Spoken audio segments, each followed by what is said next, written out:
Hi everyone, it's Jeanette and I am here to provide your Chapter 2 lecture.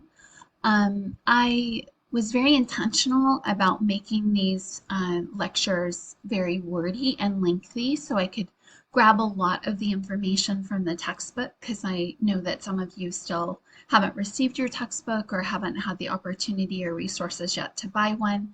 So I'm trying to make the PowerPoints, the lecture slides just a little bit more text heavy to account for that.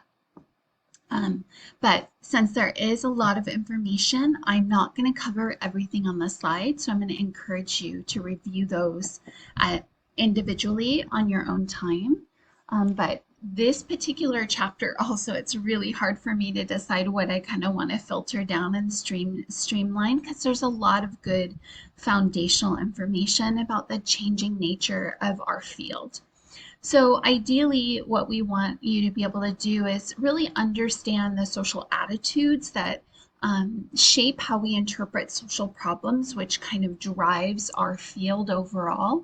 I want you to understand the difference between means-tested and universal programs, which is referencing eligibility for benefits. I want you to understand kind of the cycles and the history of specific social service and social problems, welfare, mental health, juvenile justice, criminal justice overall, and kind of understand how those will be evolving cycles that will shape your future careers. And then again, understanding the different careers and the roles that we play in addressing these larger social problems as human service professionals. So your book opens up with a really wonderful interview with a woman who works in elder services. And I encourage you to look at this because this is one domain or area of human services that you may decide to work. But what she describes is relevant to really all areas of human services and social work, not just elder services. Professionals across different areas and specialties report high caseloads. The worker to client ratio is extremely high and very hard to manage. Often they're limited to the number of visits they can actually get out to and make for the clients, which is challenging because then they can't identify problems or interventions and resources. There's challenges with funding, and different funding mechanisms have different eligibility criteria, different oversight criteria, different application processes, different requirements to track clients. So all of this kind of complexity makes it hard to focus on the job at hand and put attention toward the clients. You want to offer a client-centered approach that really puts the clients at the forefront, but all this other noise kind of distracts from that. We do have, in terms of mental health and healthcare, we often have hospitals shortening their stay, trying to economize and make sure they're protecting their profits. But in reality, that's not ensuring that clients are getting the services they need and they're not being released in a state where they can really help care for themselves or families can care for them. So we rely a lot on communication with family and community to help subsidize that care. We have more referrals than we can really serve. So there's an abundance of need and not an abundance of professionals or resources available. With our increased rates of drug use, mental illness, of course, it just expounds our demand. There's a high level of volunteers and interns in the field, which is wonderful, but it also means financial exploitation, right? They may not be getting compensated for their time. So our field relies on that type of resource and support, and it in many ways kind of demeans the work that we do.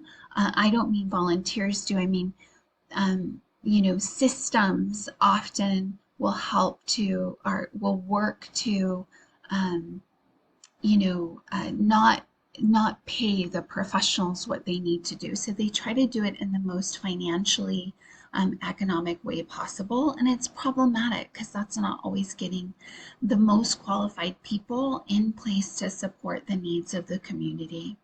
So consequently, we have, a lot of low-paying positions. We're not valued and compensated the way in which we deserve in this field.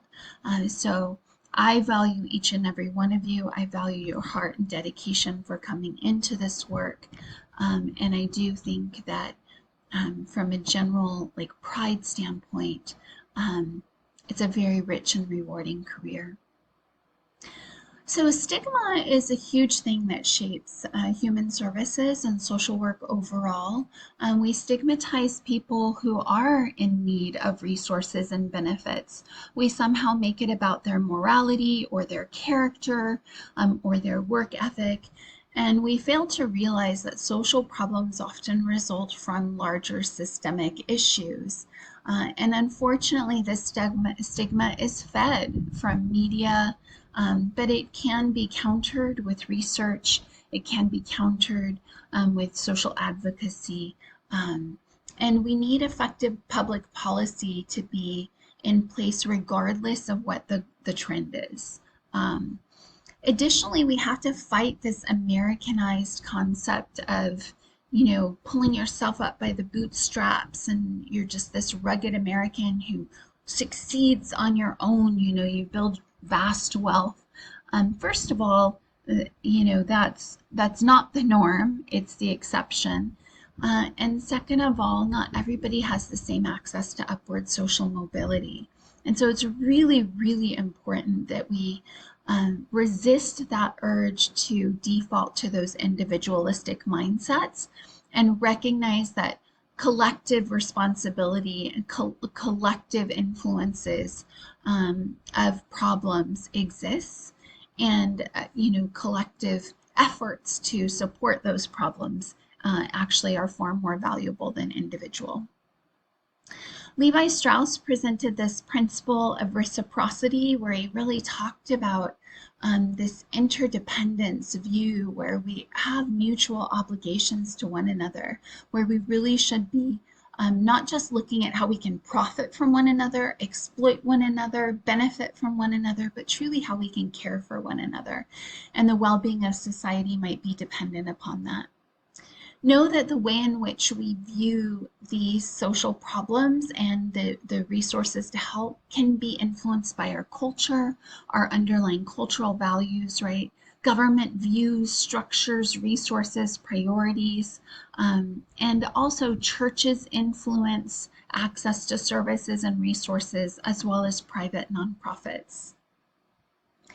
Historically, we have trained people on theories that maybe aren't as effective as they could be, and we still have to counter these lingering myths and misconceptions about what puts people in positions of incarceration or institutionalization, or people who struggle with varying abilities or challenges.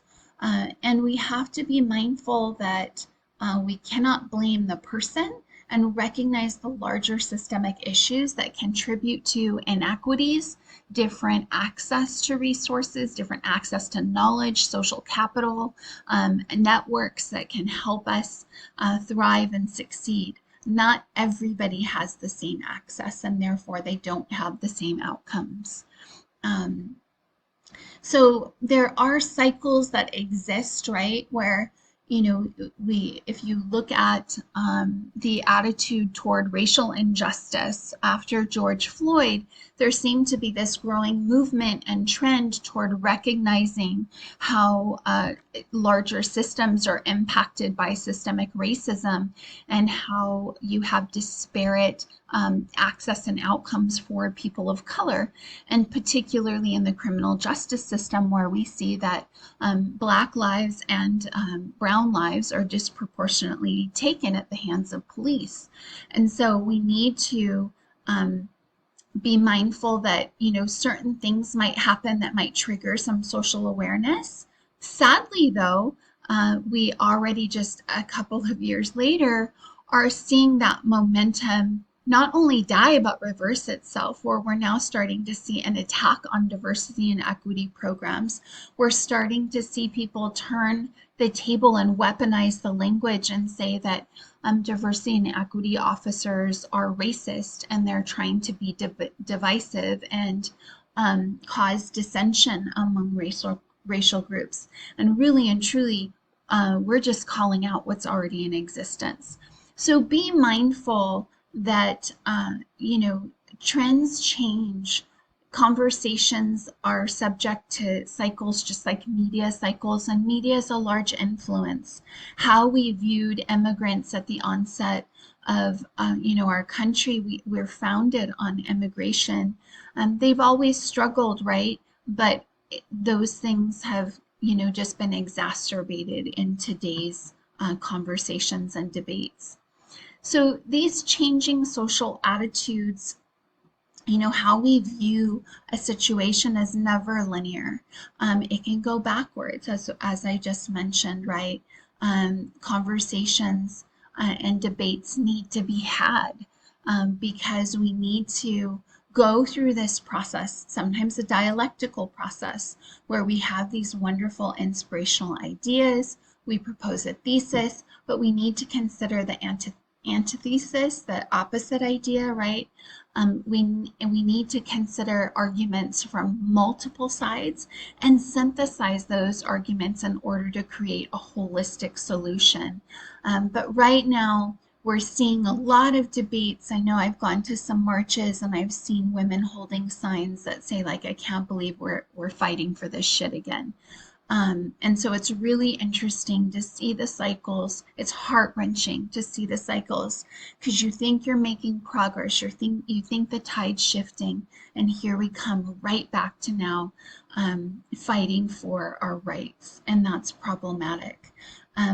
And know that underneath all of this is this debate and a value system, really, of whose responsibility is it to meet these needs, to address social problems? Does it lie on the individual, or do we have a larger public social responsibility to one another? As a human service worker, as a social worker, as a psychologist, I'm always going to lean toward we absolutely have a collective responsibility to one another. So going through the history, I'm not going to go through all of it. We've seen definitely this notion that poverty is God's will, that they're lazy, they're stigmatized for being poor, and their character is attacked.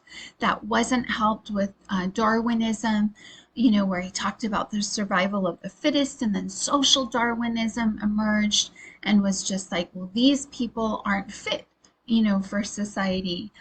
They're not surviving because they don't have the strength and determination. And so it became another way to blame the individuals instead of recognizing that there are systemic issues at play. And I would argue that a large one of those underlying issues is capitalism.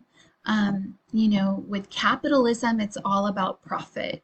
And we saw this really take hold during the Industrial Revolution, where American economy just boomed, and we became a world powerhouse, and financial, domination existed across the globe.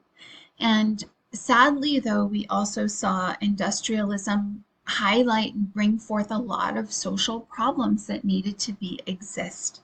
And so formal structures needed to be put in place in order to support those social problems that were emerging. We also saw emergence of volunteers and trained professionals come into play too.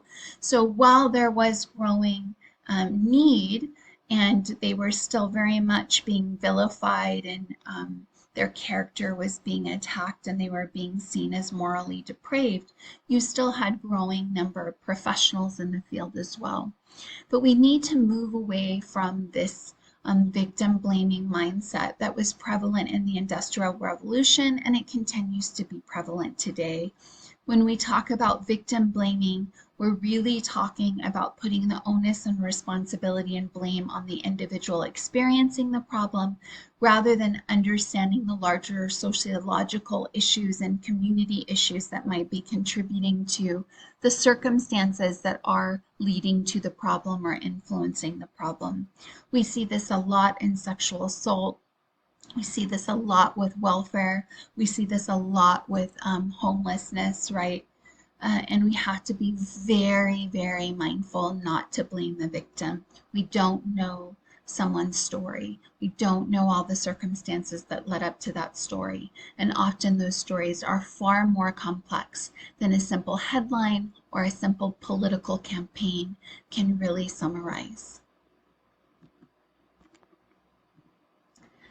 So let's look at some alternative perspectives, right? Rather than it being the victim or laziness or moral depravity, let's talk about social systems. Larger systems are at play, and we are all subject to these systems. They affect our individual lives, our individual families, and unfortunately, they can affect our access to resources. They can affect our political voice and the strength of our voice. They can affect whether or not we get any airtime with our political leaders at all, right? So all of these things are at play, and they're complex systems that are shaping our personal circumstances, our personal outcomes, and even our own personal development and personality. So I want to flip the script a little bit, and instead of blaming the victim, recognize that women are incredibly brave when they come forward and share their stories publicly. Single mothers who are getting cash assistance and benefits paid into the system when they were working, or their families are paying into the system. And these benefits help to subsidize their needs for a period of time while they're working, or lower wage jobs, or going to school, or caring for families, right? But they're still contributing to society in many important ways. Our homeless population, our unhoused population, it's not that they're lazy or they don't want to work. Many of them struggle with mental illness. Many of them have physical disabilities that might limit their access. Many of them have been socially ostracized for years, and they may not know how to integrate, or it may be emotionally harder for them to integrate. So instead of looking at the victim and blaming the victim, look at the circumstances that contributed to the hardship, and look at the wonderful resilience and character that they show for enduring that hardship. In the US, sadly, we have often vilified individuals who are getting benefits. We are a welfare reluctant state. We do not easily hand out quote unquote entitlements. It's funny because we hand out tax credits, we hand out bailouts to rich corporate industries, whole corporate industries, and that in turn is protecting the shareholders of those stocks. But man, when you want to give benefits to the impoverished or to social services, how quickly that is flipped. In the blink of an eye, we give away money to corporate America and to the upper 10% of wealth in this country. But we fight tooth and nail to give money to the poor, and that contributes to an increasing wealth gap, that contributes to increasing child poverty and family poverty, and unfortunately it limits the resources available. Let's talk about the difference between means tested and universal programs. Means tested is when you have an eligibility criteria that has to be met in order to gain access to benefits and programs. This is a you versus us. This is a them versus us. This is a, the haves and the have-nots. And what it does is it says, well, something's wrong with the have-nots, so we need to put criteria in place. There's a hierarchy that's implied. And in order for them to be worthy, they have to meet certain criteria. Unfortunately, the criteria itself is often tainted and keeps them in a state of poverty. It forces them into a position where they can't gradually overcome and gain more financial independence. It forces undue hardships on them for documentation, and it leads to stricter and stricter access controls so fewer people can actually use the benefits who need it and maybe be on it for a shorter period of time. Universal programs are opposite. They're just available to everybody. Social Security is often described as an entitlement. It's not. It's a tax-funded program, no different than education, right? We're all paying into a system. Some of us utilize it more than others, just like with education, just like with ambulance and fire service, right? So universal programs like unemployment insurance or workers' compensation or Social Security or Medicaid or Medicare, those have less stigma associated because we look at those individuals as claimants rather than recipients, right? And in reality, they're the reason why they are successful is because they're still providing an important social need that exists. So I think we need to move more toward universal programs. But again, I'm a social worker, I'm a psychologist, I'm a human service worker. So of course I'm going to lean that way, right? Universal programs we see used more heavily by developed countries, particularly in Europe. Interestingly enough, the United States is one of the most wealthy developed countries, and yet only a small percentage of our gross national product, which is the measure of our wealth, goes towards these types of social programs. We do not have universal health care that you see in other countries. Other countries also have universal income. They have universal child care. They have universal maternal and paternal leave after you've had babies. They have universal family leave. They have universal elder benefits and programs. So there's all kinds of ways that other countries help to take care of their citizens in ways that we don't. And sadly, we often prioritize the profit of the corporation and the businesses providing these services over the actual individual and families and society that needs these services. So let's talk about some of the social problems.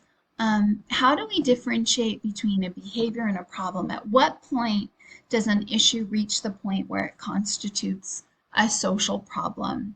And sometimes that transition and that attention happens because someone forces the issue, a politician, a public agenda. They can be very, very powerful in putting an agenda or an item on the agenda, right? But things like sexism, domestic violence, incest, sexual harassment, these are all large-scale social problems, right? And it's about what is going to turn the tide and make them a focus of society so that we'll address these issues in a healthy way. C. Wright Mills is a famous sociologist. If you ever have the opportunity, I highly recommend you take a sociology class. But he talked about how, everyone experiences troubles, right? They impact us as individuals and our relationships with others. And issues are not just individual problems when they transcend just us and become widespread in the community. And so when you have I'm individually unemployed compared to the COVID epidemic also brought with it widespread unemployment. Our Maui tragedy is bringing with it, long-lasting economic problems for the people, not only of Maui, but the other surrounding islands who've been impacted by declining tourism as well. So when they're widespread, when they are community-based problems, they become social problems, not just a problem for an individual, but all of society is impacted by those things.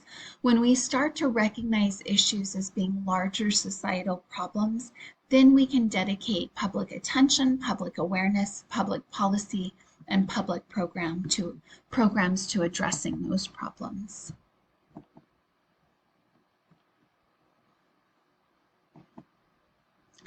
So let's talk a little bit about welfare. Welfare is now referred to as TANF, Temporary Aid to Needy Families. It represents less than 1% of federal spending and about 3% of state spending. That's pennies on the dollar. And interestingly enough, as I mentioned, we dedicate more money toward tax credits, toward corporate welfare than we do private. And so we really need to be mindful of that, right? We have to be careful to avoid the campaign slogans that we hear about. We need to be careful about the politicization of these types of programs and recognize that fewer people actually have access to the benefits than what the media would lead you to believe. The benefits are much smaller and do not in any way allow people to live a minimum standard of living, right? They're below poverty levels. And also, sometimes when economies are struggling, we have less taxation, and so we cut back on these programs during a time when they actually need it the most. So that sadly is one of the trends we see in our field and in our profession.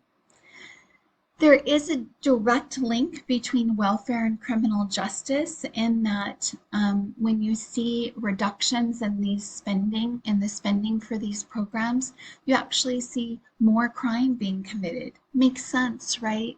I need to somehow provide for my family.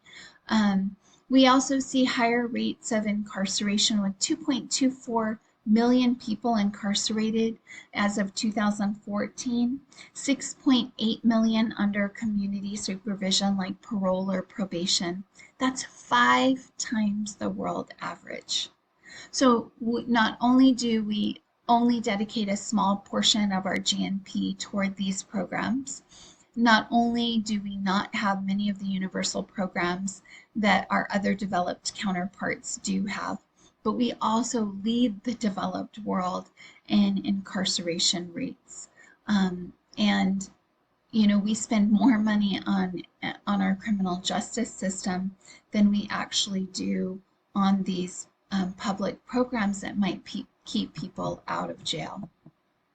So it is important to understand those connections.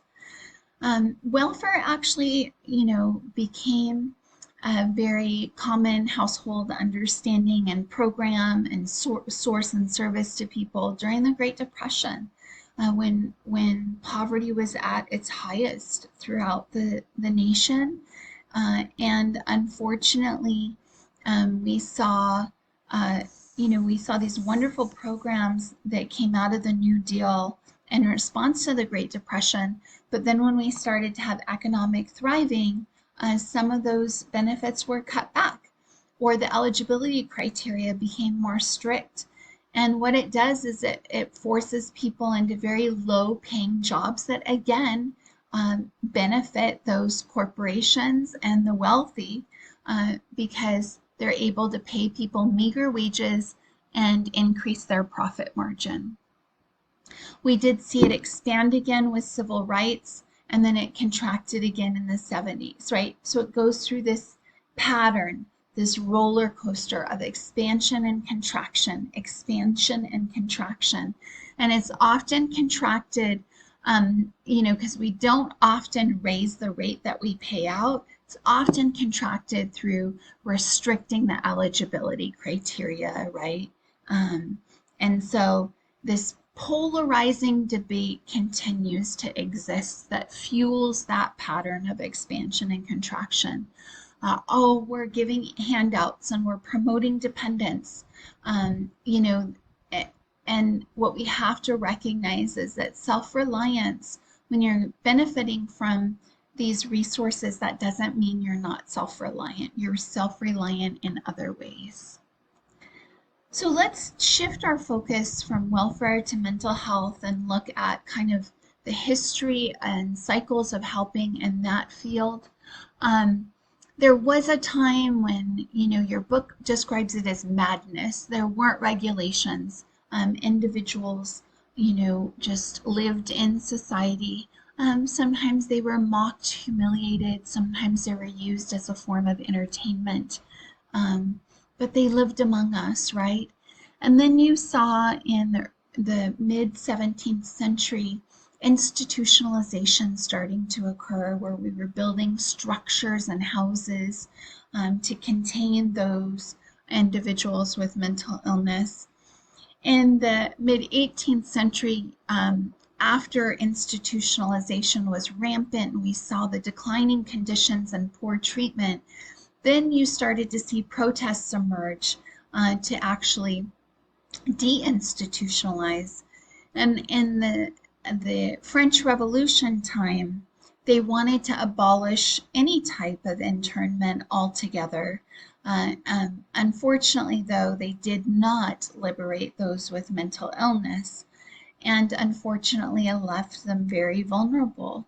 And then here in the United States, we also saw these trends where more and more people started to protest institutionalization, and we legally deinstitutionalized, closing psychiatric hospitals. And the thought was they would be redirected into community service programs, but those never really evolved to the capacity and to the need that existed. So what that meant was now a lot of people without any care altogether. So sometimes these movements are well intended, but they don't always pan out in the way that we had hoped or designed.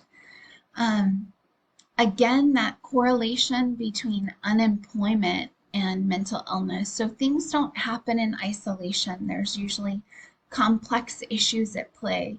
And what we see is as unemployment rises, mental illness rises as well. The stress of not being able to work and provide for your family can be overwhelming to some. We also see this connection between sexual abuse, particularly among women, where 50 to 80% of women in mental facilities have been sexually abused, and dealing with that trauma and the impact of that trauma. Along come the progressives in the 1900s, and they were in fact social activists. They wanted reform, they wanted healthier systems in place. And then you also had this Mental Patients Liberation Front, which was a self-advocacy group. And they argued for compassionate care, supportive care. They argued for more readily available services to our patients. And I'm just throwing the word client there because I want to acknowledge the role and power the client has in supporting their own mental health outcomes and their own healing. Unfortunately, psychotropic medication, which it has the power of the pharmaceutical industry behind it. They have huge influence over our politicians, huge economic influence. Mental illness being treated by psychotropic meds or drugs is very profitable, right? Give them a pill, but they charge so much for that medication, it's not accessible to everybody. Some people can afford treatment and some people can't, and that's problematic. And drugs bring with them horrible side effects, some of them deadly, many of them including, other health issues, weight gain. It kind of can squash your personality for some drugs. It gives you a lack of interest and motivation and energy for some drugs. So the side effects may deeply diminish the quality of life for those taking those drugs. And sadly, it takes away important attention, time, and research for other therapies and modalities that have long-term benefits without causing those types of side effects. So, and I do want us to be mindful of these outside influences, right? So we're going to go through some trends, including the effects of deinstitutionalization, how media after mass shootings shifts focus and attention. We're going to talk about the connection between mental health and poverty, socioeconomic status. And we're going to talk about community facilities and other models that have had success in mental health, and then peer support models that have been largely effective as well. So to the right here, you have a picture of Dorothea Dix, and she was one of our early advocates in the 1800s that really drew attention and shed light on the substandard and abusive care and conditions in these psychiatric hospitals. And she is part of what, you know, what, the movement that led to deinstitutionalization. Very well intended, inspired by a true heart of compassion and a desire to help people, advocating and arguing for healthy psychiatric treatment, certainly over incarceration. But unfortunately, the deinstitutionalization, as and half-heartedly, or not half-heartedly, as haphazardly as it was carried out, it contributed to increased problems with homelessness, incarceration, challenges for the elderly. So unfortunately, there was not enough care available to meet the need, and many people suffered, and larger social problems resulted. So there have been an unintended costs of reform, right? In 1955, you had one psychiatric bed for 300 patients. Here we are, 50 years later in 2005, and it was, that should see one bed per 3,000 patients. Now there's even less access with deinstitutionalization. Now the length of stay is well below 10 days, which is not sufficient to get people stable, to get people into patterns and resources and using tools that can be helpful. What we have is now 20 to 25% of the homeless population suffering from some type of mental illness. You also have, laws that were passed that hoped to fund robustly the building and construction of 2,000 mental health centers, but only 789 were ever constructed. Who knows why? Mismanagement of funding, increased expenses, poor planning, who knows? But that's often the case where we have these wonderful ideals and goals and dreams, and what actually happens and comes out of our efforts falls way short. So we have to keep that in mind when we are lobbying for legislation. Shoot for the stars, because you might only get a fraction of the way there, right?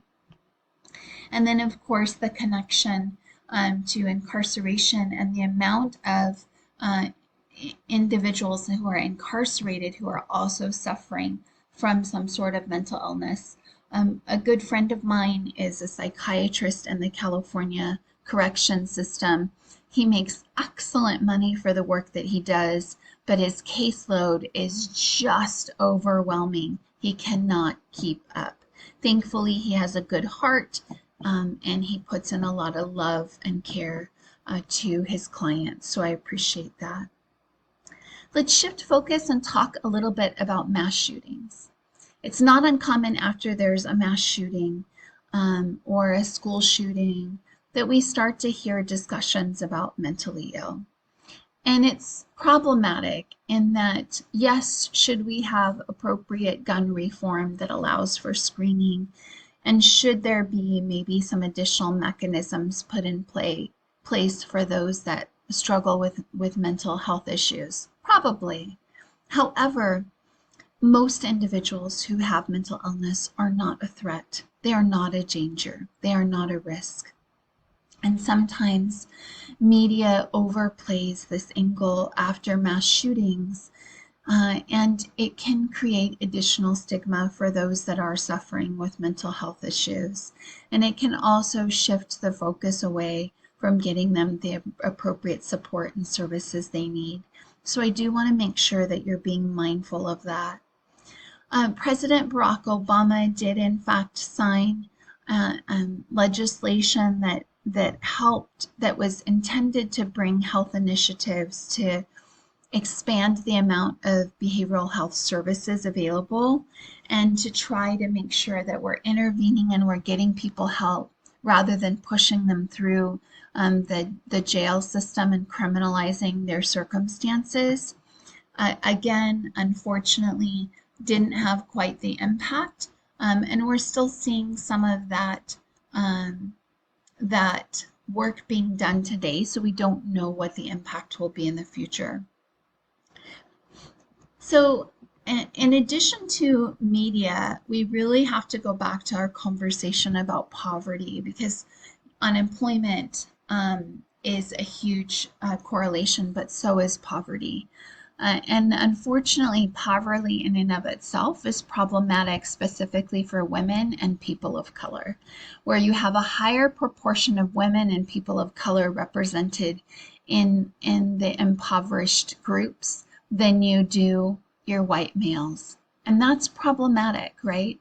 You also have company ownership and power consolidated in the hands of white males, particularly in America. And that also means that we have people making decisions for us that maybe don't look like us, that maybe don't understand circumstances, because they haven't shared our experiences, our challenges, our adversity, or our resilience. So it's hard when you have white, wealthy males making decisions for the rest of the world who are largely not white, wealthy, or male. So just a thought. Of course, poverty contributes to mental illness. It makes sense. The stress from finances is abundant, even for those of us who actually, make a decent wage and have a stable career. Additionally, I want to just draw attention to intersecting identities that are problematic, right? The World Health Organization really draws attention to gender and how the differential power and control between men and women absolutely impacts their socioeconomic status, and that then impacts their mental health, their overall health and well-being. And so social status matters. It means you're going to have access or not. It shows what kinds and quality of resources you are going to have access to.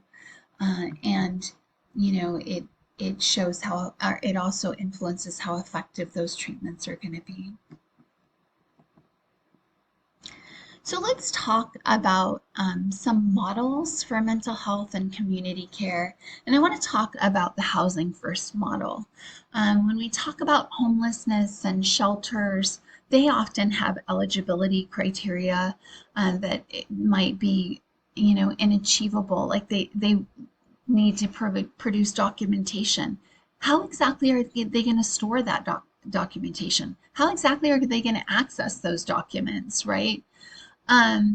Or they might have sobriety, right? Well, how do I get sober if I don't have housing? Or, when we do talk about sober living, they have very restrictive eligibility criteria. They often don't have a lot of resources available. Like there's a lot of homeless shelters for women and children, but not a lot for single males. There's a lot of rehabilitation homes for white males, but not women with children. So there's a lot of inconsistencies in our field, and we need to address those things. But a housing first model says, first and foremost, we're going to give our clients housing. We'll worry about sobriety later. We'll address their mental health, but first we need to get them into stable housing. And then when they're in stable housing, then we'll look at meeting those other needs and the systemic issues that are contributing to those needs.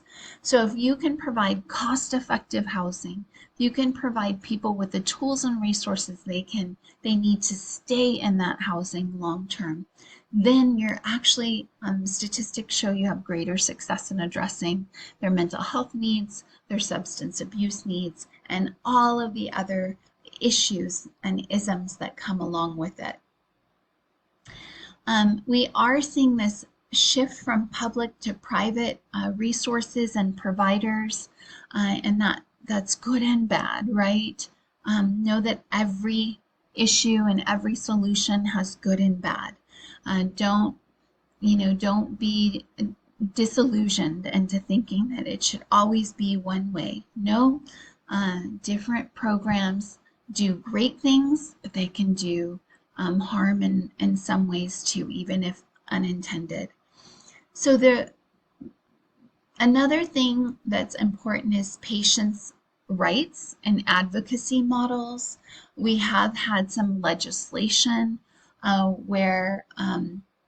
legislation, case law, where people have fought for their rights. They've been unjustly committed for various reasons, denied due process, and not given access or say in their care.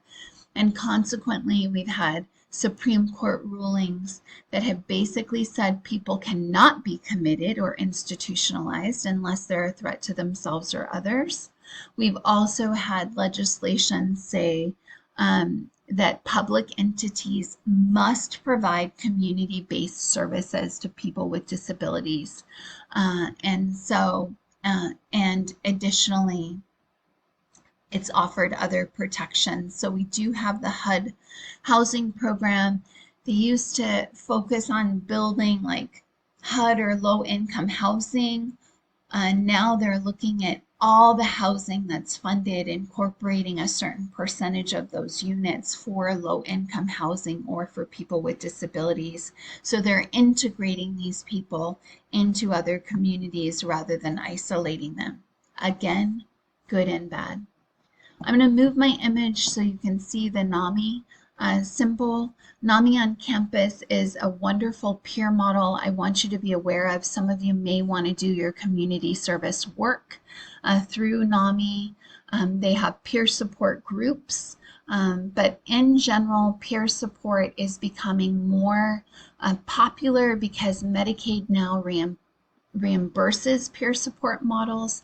So you have states and counties and organizations being more creative, providing more community-based care and gaining access to funding to do it.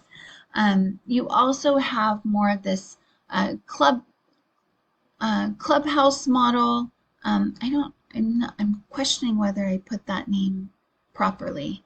But where you have more community centers that are being managed by community organizations, right?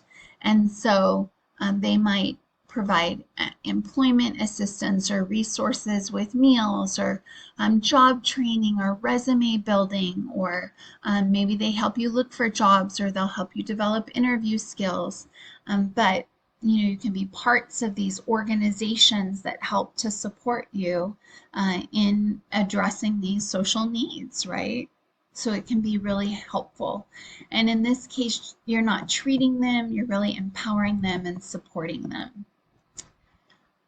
So we're going to now move a little bit to juvenile justice and how is that related to mental illness. A lot of our juveniles experience mood disorders, attention deficit hyperactivity disorder, anxiety, depression, eating disorders are more common among the youth, and sadly they have some of the lowest, treatment success rates.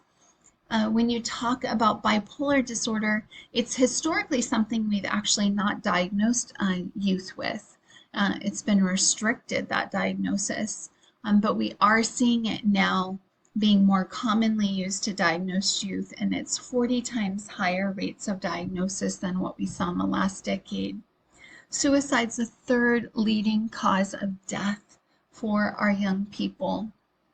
And we have to be mindful that the majority of those actually suffer from an underlying mental illness. 50% of our youth 14 and older who have struggled with mental illness have dropped out of high school. And so it impacts their quality of life, and it has long-term implications to their futures.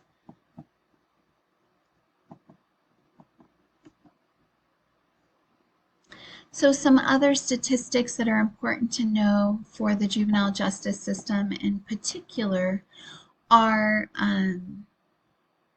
the risk of actually the rates of sexual abuse and suicide. So juveniles within the system actually have also endured their fair share of adversity.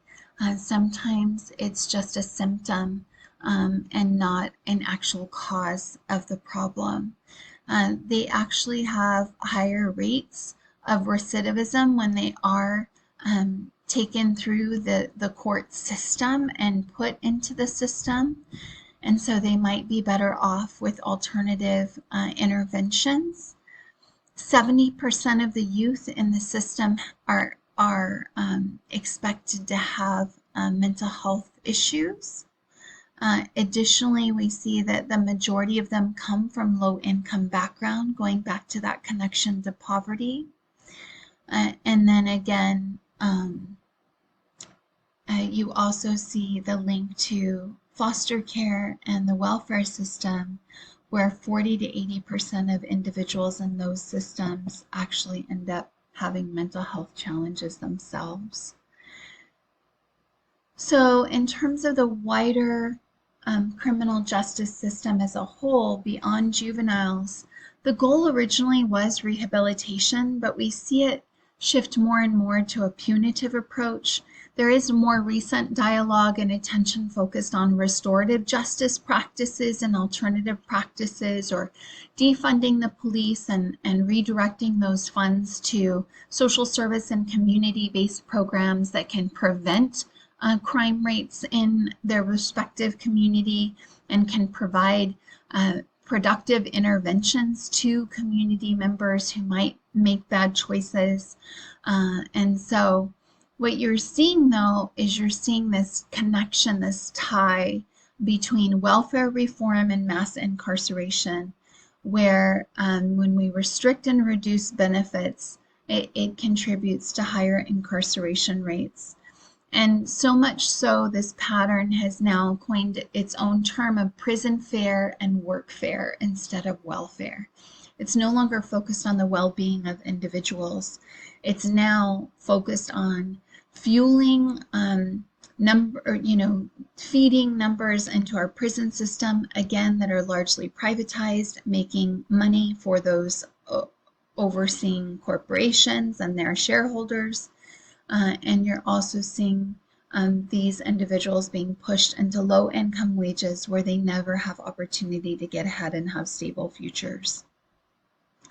So the fact that we lead the world on incarceration rates, the fact that they continue to rise is problematic, and as a society, we need to do something. Women in prison is also a growing and increasing concern, where we have record numbers of women in prison, particularly mothers.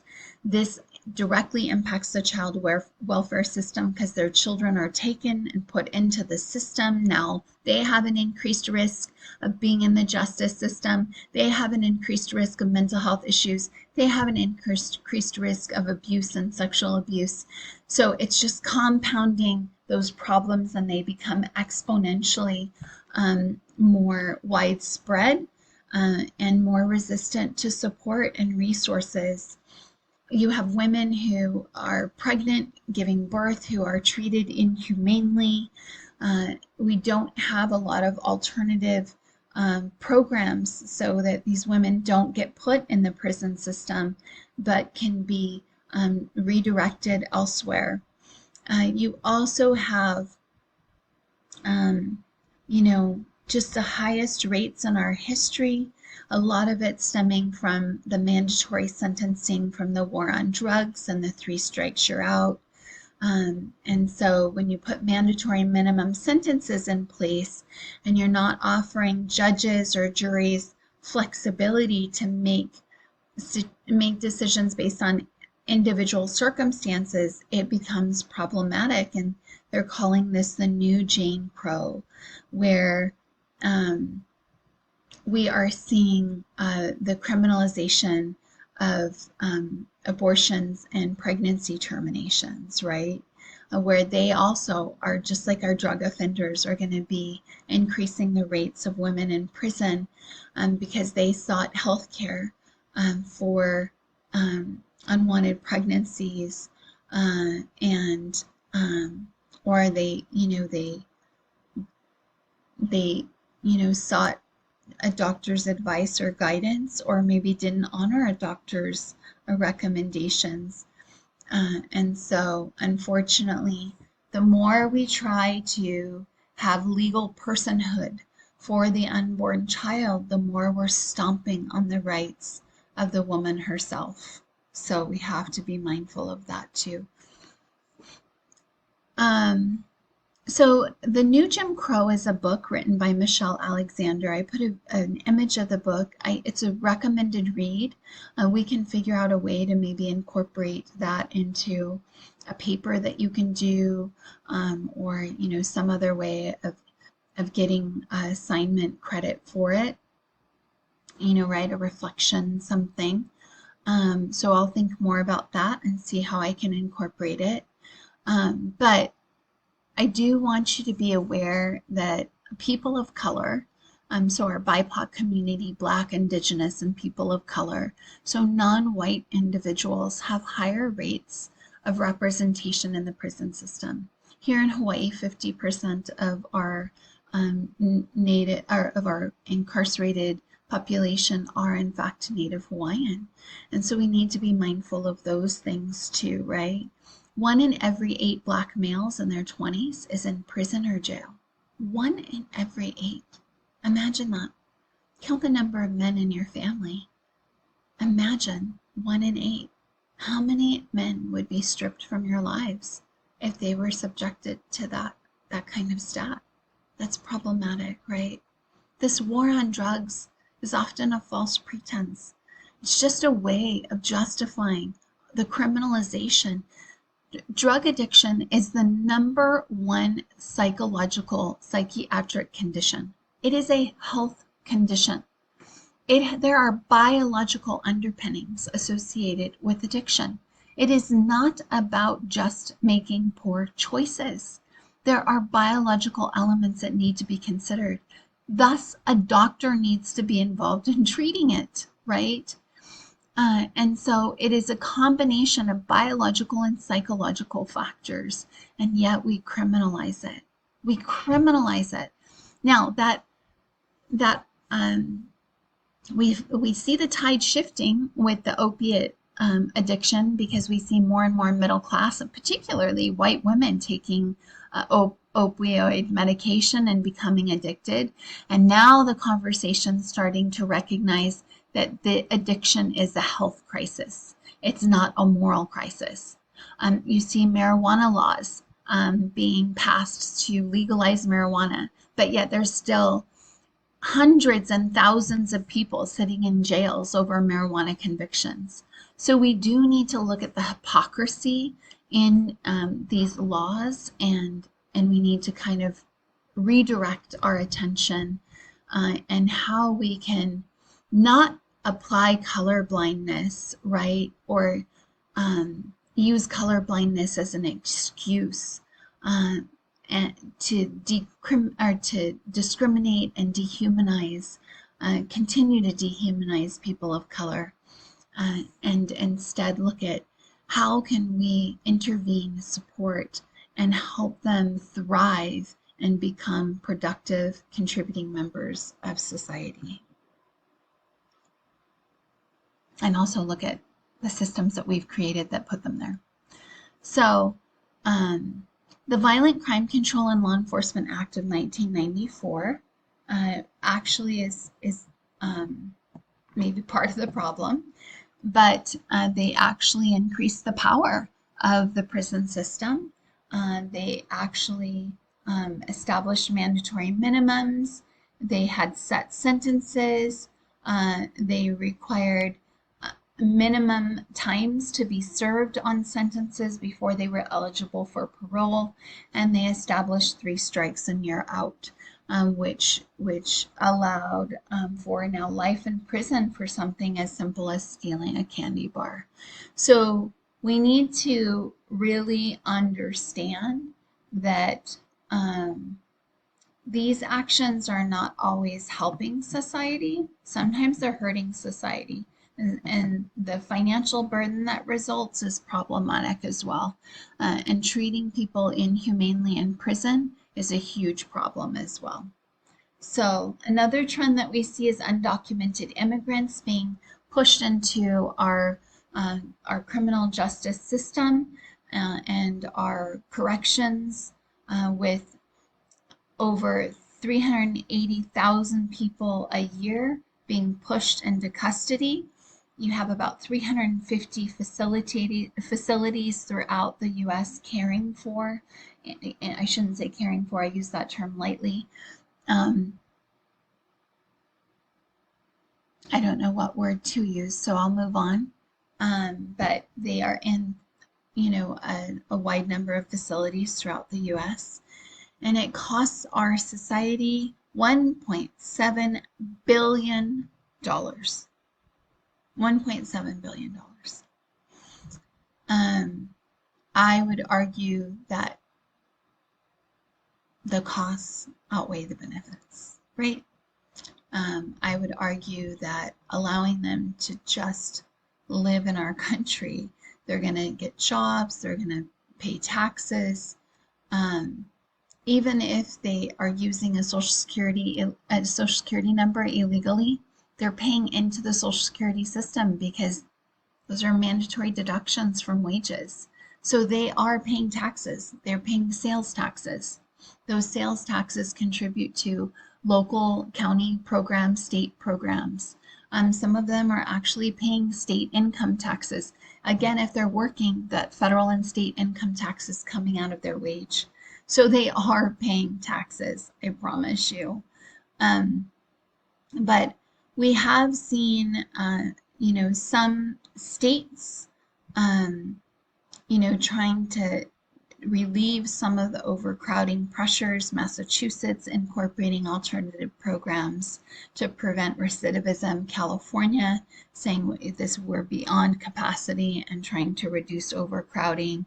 New York re-empowering their judges so they can offer treatment options instead of just pushing them to jail.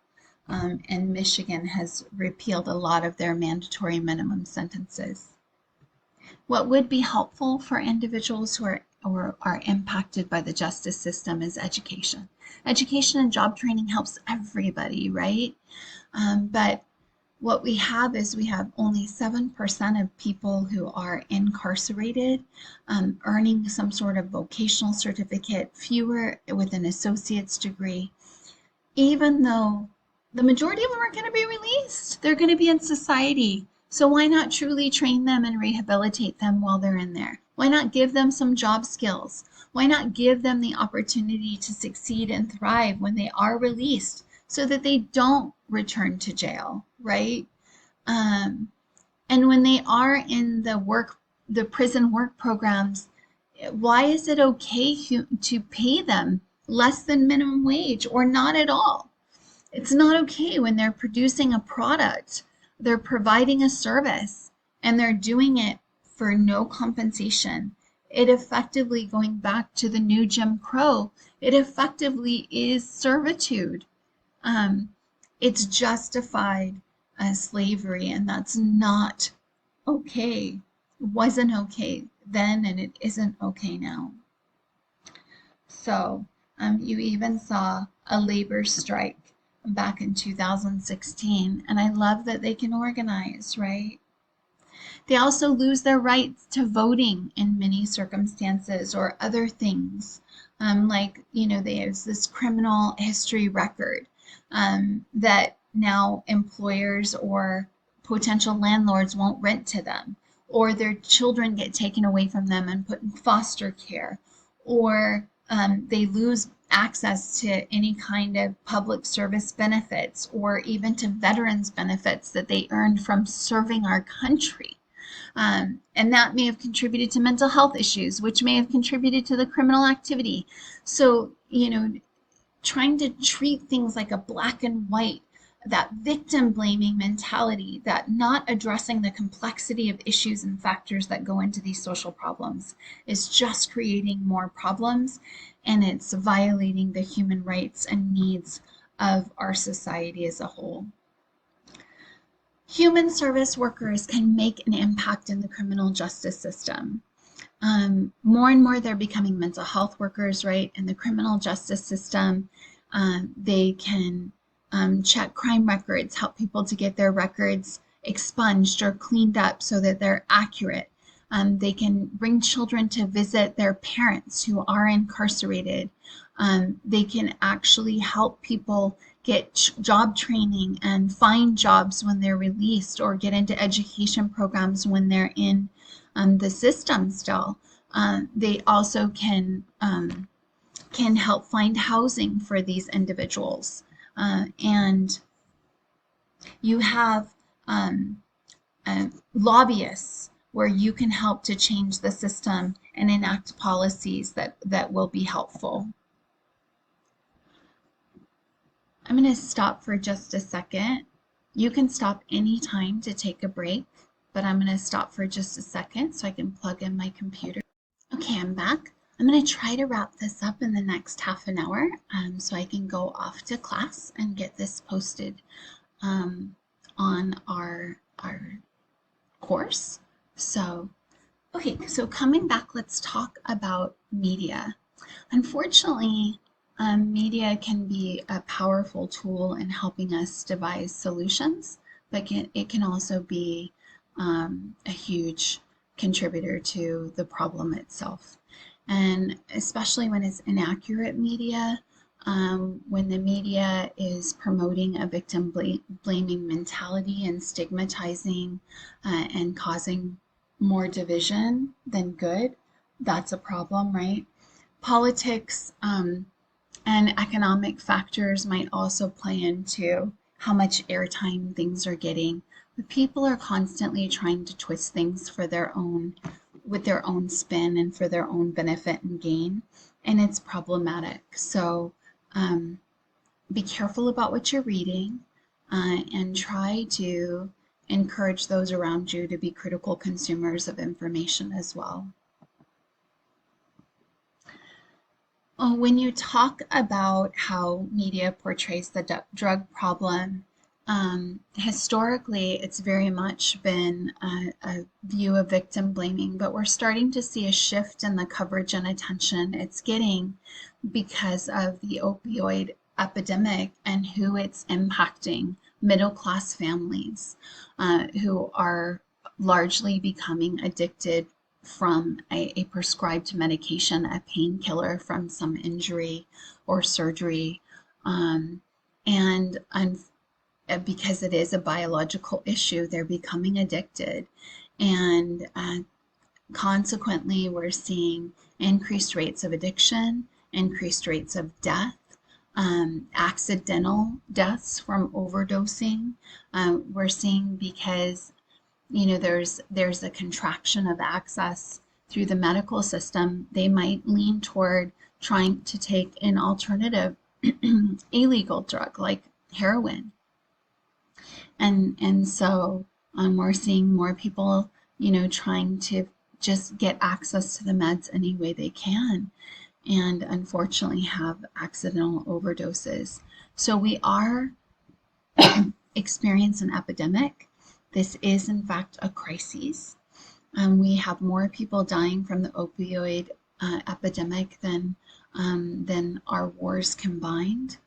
And so because of that, we are getting more attention. And unfortunately, you shouldn't take, it's kind of like, missing women and girls. When they're women of color, they don't get the attention. When white girls are kidnapped or go missing, they get a lot of attention. It shouldn't take the person of the right color or the financial background to draw healthy attention toward these issues, right? AIDS is another area where the media stigmatized our gay male population in particular, contributed to homophobia, and a lot of misinformation about AIDS probably prevented people from seeking help, probably prevented people from getting tested, and then, went on and passed it unknowingly. And so we have to be careful because there are definite consequences of poor media coverage, inaccurate media coverage, and that just expounds social problems instead of helping them.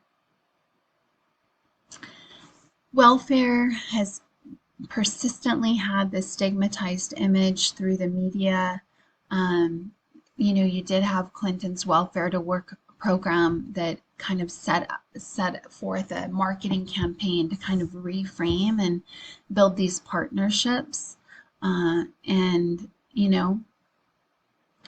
it may have had some success, but it's still important. There's still so much more work to do, right? Even with these efforts, extreme poverty continues to increase. So we see the media demonizing our immigrants. There's the politicization of immigrants as well, and you hear campaigns talking about how they're taking jobs away, and they're taking benefits and resources away from our citizens. And in reality, the majority of them are not even eligible for public benefits. Some individual states might have some allowance for limited benefits, but federal benefits they're not entitled to at all. So a lot of the TANF comes from the federal benefits, and then the states merely allocate it according to their laws. But again, they pay into the tax systems, but they don't really reap a lot of benefits from our public services. You all, I hope you've heard of social determinants of health, but a zip code is more likely to predict my health than actually my health insurance, than my actual genetics. That's problematic, right? Social determinants of health are social factors that directly influence health outcomes that are connected to health outcomes. They're conditions in which we are born, grow, work, live, how old we are, how we age over time, much of which is completely outside of our control. No reflection of me as an individual, my character, my choices. They are outside forces and systems that shape me on a daily basis and directly impact my health and well-being. They might be economic policies, they might be agendas, political agendas, social norms, social policies. They might be the systems and how I have to navigate and operate within them. They are problematic and they directly impact our life expectancy. Preventative health should be available to everybody. It was part of the Affordable Care Act. And of course, when the Affordable Care Act was passed and you had more access to health insurance, it was actually a mandate everybody was required to apply. That's been since overturned. Congress repealed that portion of the legislature. But once people had insurance, they didn't want to give it up. And so there was public resistance to giving it up after Obama left office, and you saw the incoming administration trying to tear it down because preventative medicine helps, right? People need access to health insurance. And so some of the things that we've seen when public policy has worked in preventative areas, they've been successful, like WIC, the Women, Infants, and Children Food Program, providing women with dairy and protein for pregnant mothers and young children, and they have access to food. And this has positively impacted infant mortality rates, the rates of low birth weight, and it's helped to improve immunities, right? Adding fluoride to our water has helped. It's reduced rates of dental issues, and dental health is directly connected to our physical health. And implementing vaccination programs and providing free vaccinations has helped to nearly eradicate diseases like chickenpox and smallpox and measles. But yet now when you get poor media, false media, advertising this connection between immunizations and ADD or other issues, or you see it with COVID too, right? And they are falsely claiming that vaccinations are killing people. That steers people away from these things. And we are seeing sporadic epidemics of measles and chickenpox, which have dire consequences to their little ones because people get sucked into these poor media campaigns. So please, again, be a critical consumer of information and teach others to be the same. Human service workers are important in preventative health because we can help prevent the causes of illness, right? So we want to get to root causes, both social causes as well as physical causes. We want to educate people on what steps they can take to avoid these conditions. We want to help develop appropriate services. We want to help those that are impacted get the services they need, and we want to work on addressing the social determinants of health to create a more equitable, healthy, inclusive society overall. Medical social work matters. A lot of people think social work is just a CPS worker. No, it is varied, diverse field. And so please look into, if you have a love for medicine, if you want to make sure that people have access to appropriate home health care and services when they get discharged, please consider medical social work as an option as well.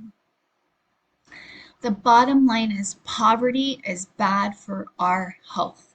And we have other countries who are well aware of it. The British Royal Commission did research across a number of countries, including Britain, and they found that the health, even when they put interventions in place to improve, policies for health, it helps middle income and rich, but it does not help low income people. The poor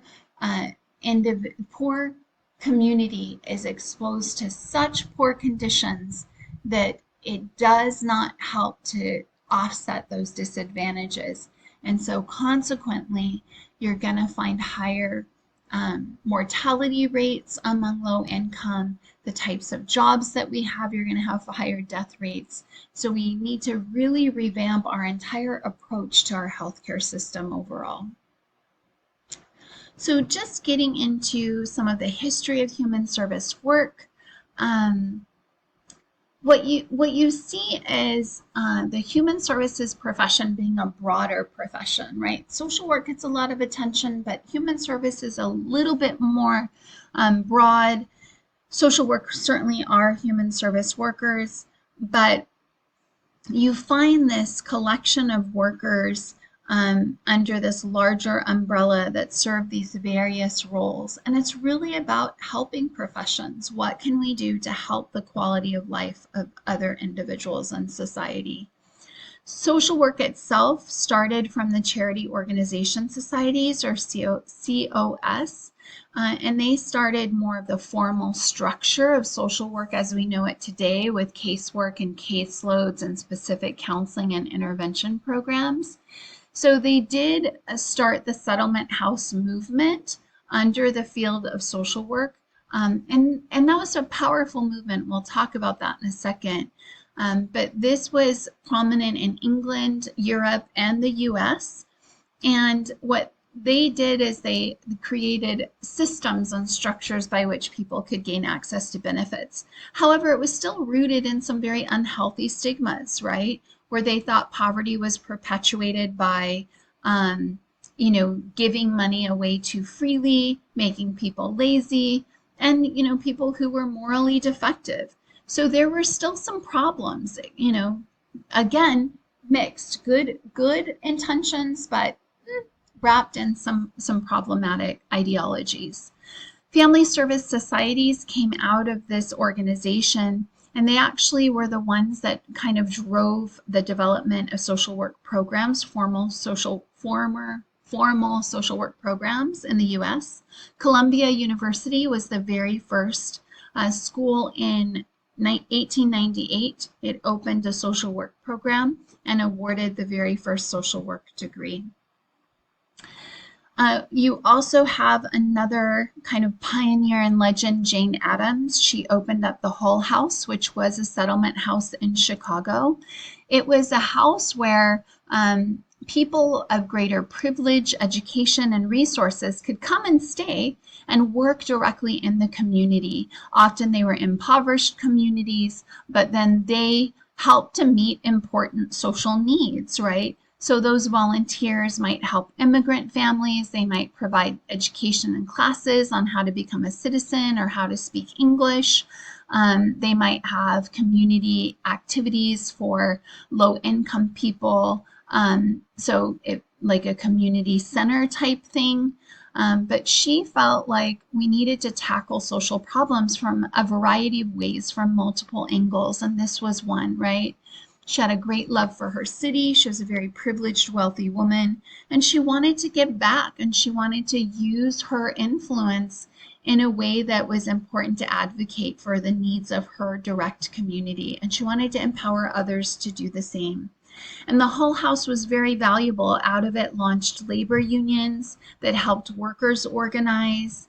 Out of it launched education and training programs for low-income groups so they could experience kind of the finer arts and aspects of life that only the privileged could have access to before, but also so they could have educational and training access.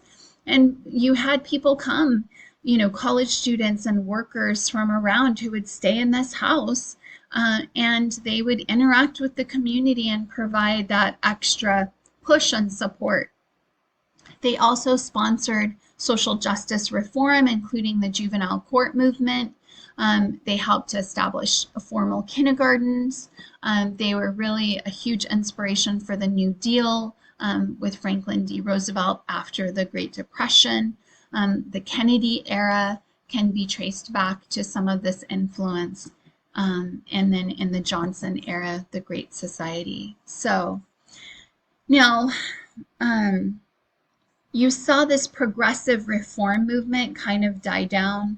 Some could argue that it's actually reinvigorated today. But what happens is settlement houses kind of went out of style. Workers stopped living in the houses. Many were transitioned to community rec centers. And not all communities continue to utilize them. But these houses really were working in the community, with the community, empowering the community to help themselves, and not just outside looking in like a charity house was, right? Where the charity was like they were saving the people as opposed to really working with and empowering the people to be their own saviors. People often don't need saviors. They need support. They need encouragement. They need empowerment. So you also saw the social work schools birth out of this movement, largely driven by the COS, which again had problems. But Jane Addams did have more of a sociological model, but it wasn't as influential as the psychological model that tended to underscore a lot of the social work programs. So they largely have been based on the COS model, and some of that underlying stigma and the myths and misconceptions and kind of bias actually is sewn into the development of these schools as well. When my mom was in social work, they talked about diversity and inclusion, and yet when they had a person of diverse, expansive gender identities, they didn't treat them well. And so again, good and bad, right? I love social work. I'm a huge social work advocate and fan, but I'm mindful that all programs have flaws, and psychology has a lot of systemic, historical, scientific racism built into our field as well.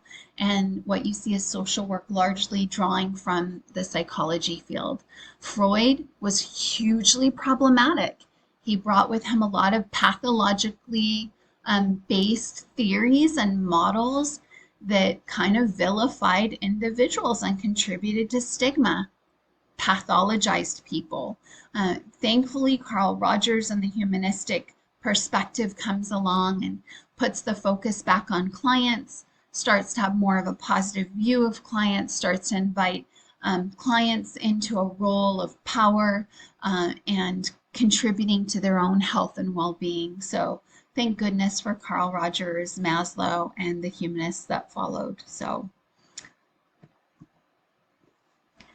in terms of social work is increasingly privatized. So you see a lot of social workers become licensed clinical social workers. They are in fact therapists. They have to sit for the same boards, do the same hours, and go through the same licensing requirements as marriage and family therapists.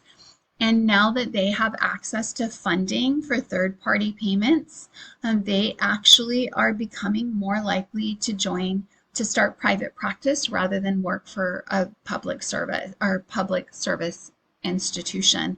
Some say that's a problem because not everybody can access that private practice. Not everybody can pay, $100+ an hour for therapy.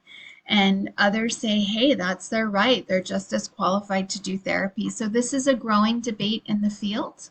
But overall, social work schools are important to our field as a whole. You find an increasing number of college graduates with degrees in social work, psychology, sociology, or human services that actually fill the careers and positions in our field. You have state colleges that have established social work programs. You have community colleges as well, which we'll talk about. But this Council on Social Work Education really formalized that bachelor's in social work. And then later on, they were able to be accepted into a master's in social work and even given advanced standing. So they only have to do 1 year for their master's program. And there's all kinds of funding resources available to subsidize people's income needs who are pursuing a career in social work in order to increase access to the field. Additionally, when you look at the larger field of human services, right, we have our own history beyond social work. And the Department of Health, Education, and Welfare in 1980 changed its name to the Department of Health and Human Services, which gave our field a huge boost, right? Where we no longer had, it wasn't just about being a social worker. It recognized that it's a widespread field. And as some of those things were too restrictive and too limiting and demanding, they needed more access to other service professionals, professions that had maybe excluded these marginalized groups, and to make sure that other organizations had an opportunity to access the funding and meet their community needs, right? So you see, as government spending expands in this area, so too do the number of providers, right?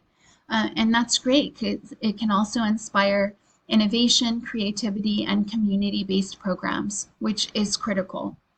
So in our field, we saw the civil rights and liberation struggle, right, where individuals started their own alternative programs. The Black Panthers started their own breakfast programs, feminist groups. You found co-op preschools sprouting up, right? People are innovative and they will come up with their own solutions, and human services allows them